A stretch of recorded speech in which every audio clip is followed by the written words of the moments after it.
There's a strange moment that happens to many people, usually late at night or early in the morning. Nothing dramatic is happening. No tragedy, no crisis, just a quiet thought that appears without warning. Is this it? You wake up, you move through the day, you solve problems, you answer messages, you make plans for the future, and yet, somewhere beneath all of that motion, there is a feeling that refuses to go away. The sense that nothing is really moving forward. Tomorrow looks suspiciously like today. Next year feels like a slightly edited version of this one. This feeling isn't new. It didn't begin with modern work culture, social media, or technology. Long before offices, screens, or deadlines existed, humans were already trying to understand why life can feel exhausting, repetitive, and strangely empty. The ancient Greeks gave this feeling a story, and the name of that story was Sisyphus. According to the myth, Sisyphus was a king, ruling the city of Corinth. But, unlike the heroic kings celebrated in legends, he was not remembered for wisdom or virtue. He was remembered for his mind, sharp, calculating, restless. Sisyphus did not simply accept the world as it was. He questioned it. He tested it. He bent rules until they cracked. He believed that intelligence could overpower fate itself. In Greek mythology, this was a dangerous belief. Sisyphus was known for deceiving travelers, manipulating alliances, and exploiting secrets. But his greatest offense was not against other humans. It was against the gods themselves. He challenged divine authority not with brute force, but with strategy. He watched carefully. He learned their weaknesses. And when the opportunity appeared, he took it. When death came to claim him, Sisyphus did the unthinkable. He trapped death. For a time, no one could die. The world slipped into imbalance. Battles had no conclusion. Suffering had no release. The gods were forced to intervene, restoring order and punishing Sisyphus for his defiance. But even then, Sisyphus was not finished. Before being dragged to the underworld, he instructed his wife not to perform the proper burial rituals. When he arrived among the dead, he complained that he had been dishonored. He argued that he deserved to return to the living world to correct this injustice. And the gods, once again, underestimated him. They allowed him to return, temporarily. But Sisyphus did not come back. He stayed among the living. He enjoyed the sunlight. He watched the seasons change. He tasted food. He felt time pass. He lived as though death itself had been outsmarted. Eventually, he was dragged back by force. This time, there would be no negotiation, no clever escape, no loophole. His punishment was designed not to break his body, but his spirit. He was condemned to an eternity of labor without progress, a massive stone, a steep mountain, one endless task. Every time Sisyphus pushed the stone upward, every muscle strained, every breath burned, he came close to success. And every time, just before the summit, the stone slipped from his hands and rolled back down. The mountain never changed. The stone never changed. Only time passed. This detail matters. The gods did not erase Sisyphus's memory. He remembered every attempt. He remembered every failure. The punishment was not repetition alone. It was conscious repetition. And this is where the myth transforms.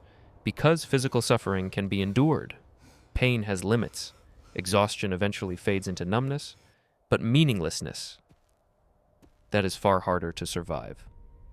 Sisyphus was forced to confront a truth that many humans spend their lives avoiding. Effort does not guarantee purpose. No matter how strong he became, the stone still fell.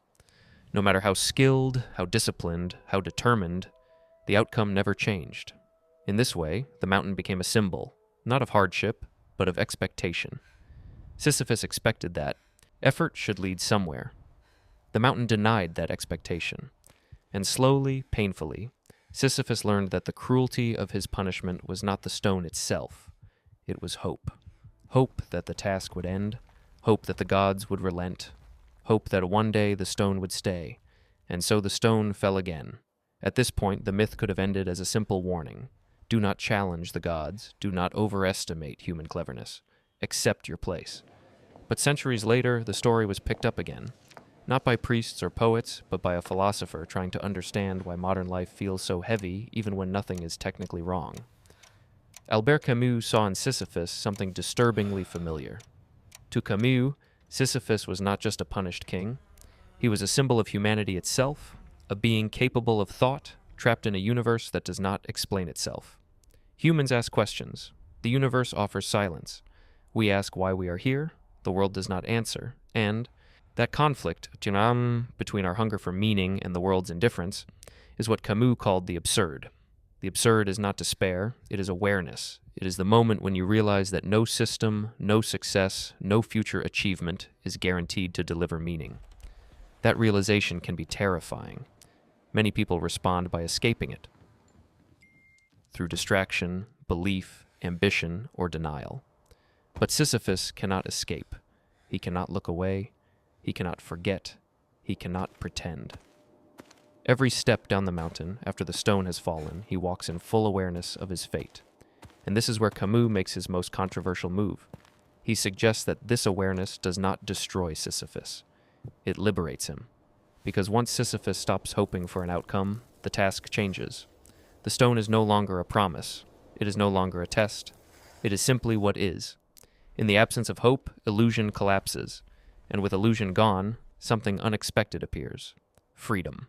Sisyphus does not push the stone because it will lead somewhere. He pushes it because pushing is what remains. The gods can control the mountain. They can control the stone. But they cannot control his inner stance toward the task.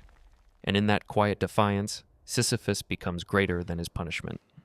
This is why Camus famously wrote that we must imagine Sisyphus happy, not smiling, not satisfied, but internally free. Modern life often feels pointless for the same reason Sisyphus's task feels unbearable. We expect meaning to arrive as a result. We believe that if we push long enough, sacrifice enough, endure enough, the stone will eventually stay. But what if it doesn't? What if the stone always falls? When people say life feels meaningless, they are often not saying that life lacks value. They are saying that the promised payoff never arrives, that the effort does not resolve into clarity. Sisyphus teaches a dangerous lesson. Meaning is not waiting at the top of the mountain. If it exists at all, it exists in the act of pushing, fully aware, without illusion, without false hope. This does not turn suffering into joy. It turns it into something honest. The stone will fall again tomorrow. The mountain will still be there.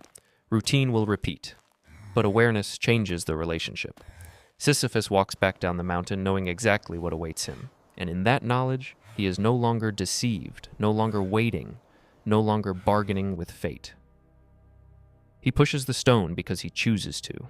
And perhaps that is why this ancient myth still speaks to us today. Not because it promises meaning, but because it explains why waiting for meaning can quietly hollow us out. The myth does not ask us to love the stone. It asks us to stop asking it to save us.